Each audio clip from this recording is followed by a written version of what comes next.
সিনথেসিসে খাবার তৈরি করে, একটু খাদ দিতে হবে, গরু বাছুর থেকে বাঁচাতে হবে এবং তাকে ভালো করে মানুষ করতে হবে, আগলে ধরতে হবে, জল ঝাপটা থেকে তাকে বাঁচাতে হবে। তাহলে जितने भी आप पेड़ों को लगाते हो, पेड़ों से प्रेम मोहब्बत करते हो, तो पेड़ों को बचाना आपका कर्तव्य है। এবার যারা সায়েন্স স্টুডেন্ট বা আর্টস স্টুডেন্টস, তোমরা स्टूडेंट्स तो तुम्हारे कार एक जिनिस बोली, हमारे मोर्टालिटी रेट मतलब अमूमन एक आदमी कितने साल तक जीता है? 70 साल, 75 साल, फिर दादाजी बन जाते हैं, फिर मौत हो जाती है। एक 75 বছর বয়সেতে এক একটা মানুষ, একটা human being 340 ton carbon dioxide দেয়, 340 টন।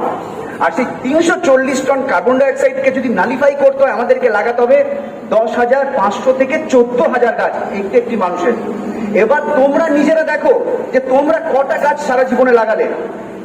এসি সুইচ অন করে দিচ্ছ, ফ্যান সুইচ অন করে দিচ্ছ, ফুল স্পিডে লাগিয়ে দিচ্ছ, সেটা সলিউশন নয়।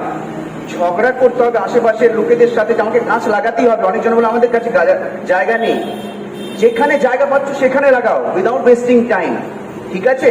তো এখানে আমি আরেক ভদ্রলোকের আমি এখানে নাম নিতে চাই, নীলাঞ্জন নাথ, উনি অ্যাকসেঞ্চারে ম্যানেজিং ডিরেক্টর, এবং ওনার অনুপ্রেরণায় এবং আমাদের সহযোগিতা উনি অনেক করেছেন। তো এই 220-25টি গাছ উনি দিয়েছেন দুর্গাপুর থেকে, স্মেল অফ সয়েল এনজিও নাম থেকে আমি এগুলো নিয়ে এসেছি।